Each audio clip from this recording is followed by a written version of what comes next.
Sir দেখেন sir আমাদের corporal Mokarram ওস্তাদকে কিভাবে মারছে স্যার, দেখেন স্যার ওই কুত্তার বাচ্চাদের মারে। স্যার আদেশ দেন স্যার। আসসালামু আলাইকুম ওয়া রাহমাতুল্লাহ। নাহমাদুহু ওয়া নুসাল্লি আলা রাসূলিহিল কারীম। আম্মা বা'দু ফাআউযু বিল্লাহি মিনাশ শাইতানির রাজীম। বিসমিল্লাহির রহমানির রহিম। ওয়া ইযা ক্বিলা লাহুম লা তুফসিদু ফিল আরদ ক্বালু ইন্নামা নাহনু মুসলিহুন আলা ইন্নাহুম হুমুল মুফসিদুন ওয়ালাকিন লা ইয়াশউরুন। সমস্ত প্রশংসা আল্লাহ রাব্বুল আলামিনের দরবারে, যে মহান আল্লাহ রাব্বুল আলামিন আপনাদের সামনে আবারও আরেকটি গুরুত্বপূর্ণ বিষয় নিয়ে আলোচনা করার তৌফিক দিয়েছেন। দুরূদ ও সালাম বর্ষিত হোক বিশ্ব মানবতার মুক্তির মহান দূত রাহমাতাল লিল আলামিন নবীজির উপর, যিনার আনিত জীবন আদর্শ মানা এবং না মানার মধ্যে রয়েছে জান্নাত এবং জাহান্নামের ফয়সালা।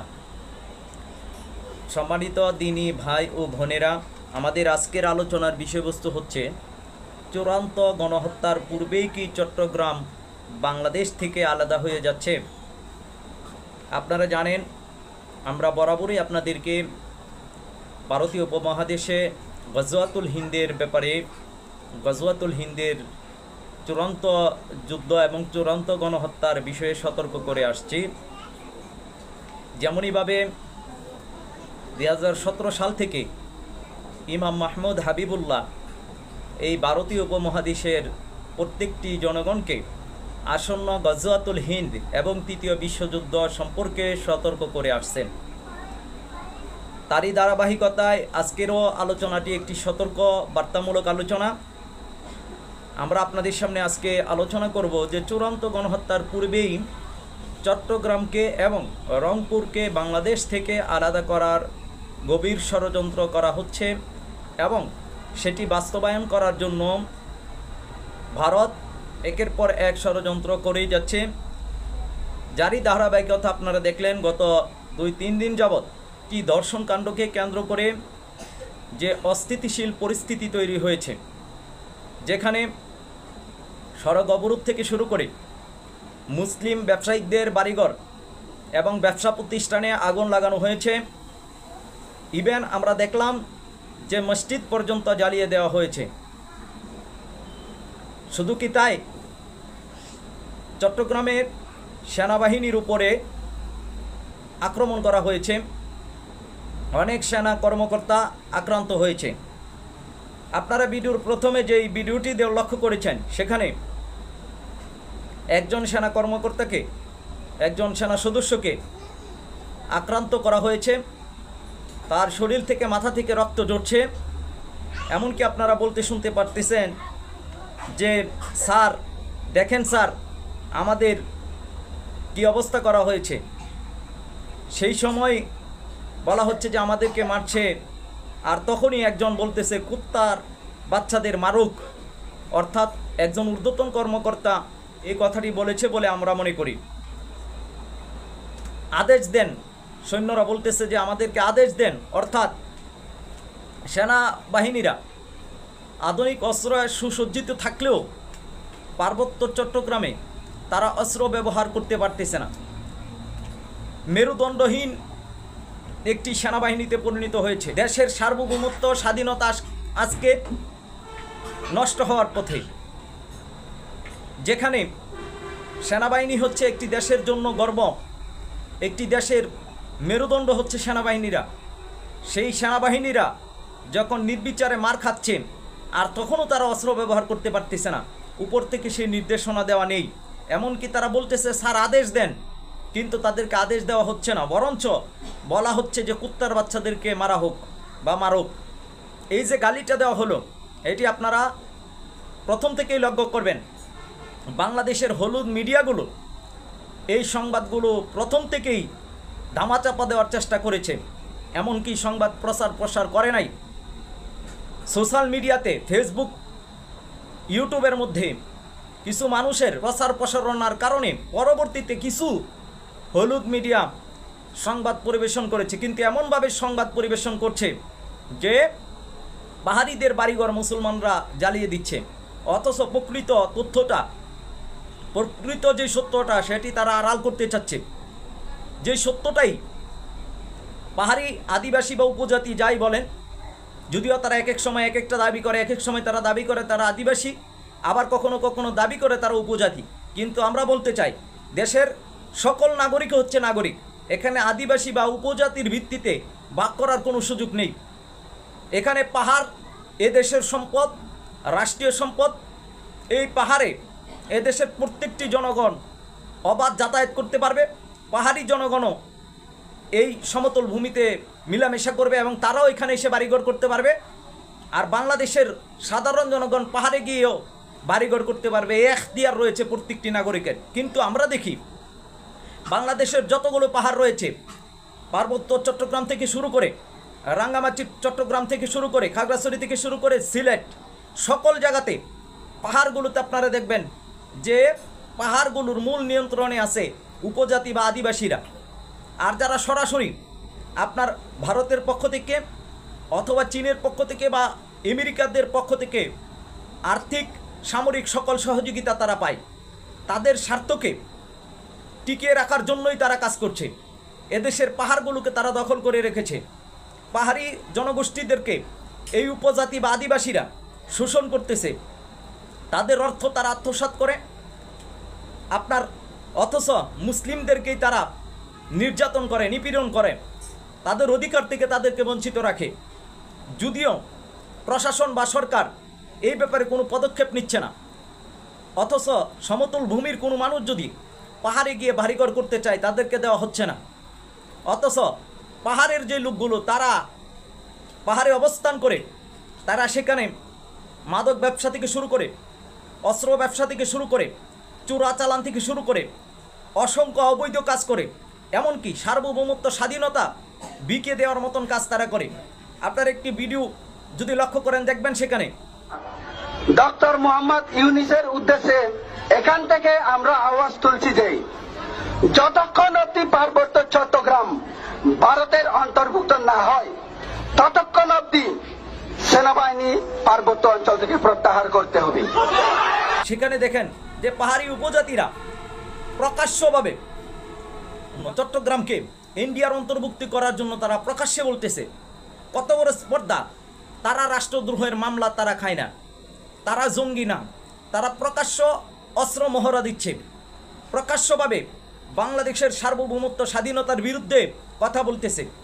বাংলাদেশে অবস্থান করে ইন্ডিয়ার অংশ হিসেবে তারা থাকতে চায়, ইন্ডিয়ার অংশ হিসেবে অন্তর্ভুক্তি করার কথা তারা প্রকাশ্যে দিব্যি বলে, অথচ তারা জঙ্গি না, তারা সন্ত্রাসী না, তারা টেরোরিস্ট না।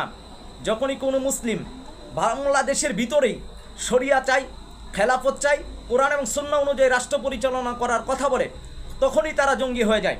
কেউ যদি খেলাফতের চিন্তাকে লালন করে, কেউ যদি ইসলামী ইমারতের চিন্তাকে লালন করে, কেউ যদি কোরআন এবং সুন্নাহ ভিত্তিক রাষ্ট্র বিশ্ব কাঠামো পরিস্থিতি তৈরি করার জন্য চেষ্টা করে, ফিকির করে, তাকেই টেরোরিস্ট বা জঙ্গি বলা হয়। কিন্তু যারা সরাসরি দেশের সার্বভৌমত্বের বিরুদ্ধে কথা বলতেছে, দেশকে ভারতের অঙ্গরাজ্য হিসেবে প্রতিষ্ঠা করার জন্য কাজ করছে, প্রত্যক্ষ পরোক্ষভাবে যারা মদত দিচ্ছে, ইন্ধন যোগাচ্ছে এবং তৃতীয় পক্ষের এজেন্ডা বাস্তবায়ন করার জন্য কাজ করছে, তাদেরকে কিন্তু টেরোরিস্ট জঙ্গি বলা হয় না। তাদের কথাগুলো মিডিয়াতে আসে না, হলুদ মিডিয়াগুলো তখন চুপ হয়ে যায়, সুশীল সমাজ তখন চুপ হয়ে যায়। বরঞ্চ আমরা দেখি এদেশের শাহবাগীরা পাহাড় থেকে সেনাবাহিনীদেরকে প্রত্যাহার করার জন্য তারা মশাল মিছিল করে, বিক্ষোভ মিছিল করে। এটা তাদের একটা গভীর ষড়যন্ত্র, কারণ তারা ভারতের এজেন্ডা বাস্তবায়ন করতে চাচ্ছে। সামনে যে গজওয়াতুল হিন্দের চূড়ান্ত যেই গণহত্যা, সেই গণহত্যার পূর্বেই তারা বাংলাদেশকে চিকেন নেক হিসেবে, চট্টগ্রামকে এবং রংপুরকে আলাদা হিসেবে করতে চায়, যেটি তারা গত বছরই 2024-এ তারা হিন্দু মহাজোটেরা সেটি প্রকাশ করেছে, স্ক্রিনে আপনারা লক্ষ্য করেছেন। অথচ এই গভীর ষড়যন্ত্র তারা কেন করতেছে? বাংলাদেশকে তারা অ্যাটাক করতে চায়, অখণ্ড ভারতের অংশ হিসেবে বাংলাদেশকে তারা দখল করতে চায়। আর বাংলাদেশকে দখল করার জন্য সর্বপ্রথম যেটি করা লাগবে, চট্টগ্রামকে এবং রংপুরকে তাদের কি করা লাগবে? আলাদা করা লাগবে। আর এই প্ল্যানকে বাস্তবায়ন করার জন্য তারা তাদের দীর্ঘদিন ধরে যাদেরকে বাংলাদেশে লালন পালন করতেছে, তাদেরকে এখন মাঠে লাগাচ্ছে, তাদেরকে এখন মাঠে নামাচ্ছে। দর্শনকাণ্ড এটি জাস্ট তাদের একটি বাহানা মাত্র। তারা এই দেশকে অখণ্ড ভারতের অংশ হিসেবে প্রতিষ্ঠা করতে চায়, এদেশে গণহত্যার পথকে সুগম করতে চায়, গজওয়াতুল হিন্দের পথকে আরও বেশি ত্বরান্বিত করতে চায় এবং সর্বোপরি বাংলাদেশকে তাদের অখণ্ড ভারতের অংশ হিসেবে দখল করার জন্য ষড়যন্ত্রে তারা লিপ্ত হয়েছে। যার কারণে আপনারা দেখেছেন, লক্ষ্য করেছেন যে দর্শন এর যে কাণ্ডটি ঘটেছে সেখানে কিন্তু গ্রেফতার করার পরেও তারপরেও তারা রাস্তাতে বিক্ষোভ করলো, রাস্তাতে আগুন লাগালো, দোকানপাটে আগুন লাগালো, বাজার লুট করলো, মুসলিমদের ঘর বাড়িতে আগুন অগ্নিপাত ঘটালো, এমনকি মসজিদ জ্বালিয়ে দিল।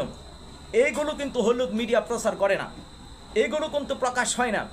এই বিষয়ে কিন্তু এদেশের জনগণ, আপামর জনগণ সতর্ক হচ্ছে না, কারণ এদেশের মানুষ বুঝতেই পারতেছে না যে ভারত তাদের উদ্দেশ্যকে বাস্তবায়ন করার জন্য এই দেশেরই একটা অংশকে কাজে লাগাচ্ছে।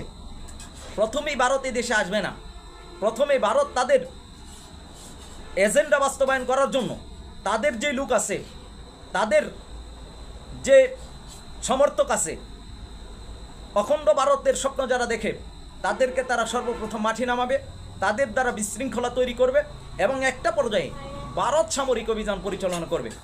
এটি হচ্ছে চূড়ান্ত বাস্তবতা এবং এটি হচ্ছে সত্য এবং দিব্যি সত্য।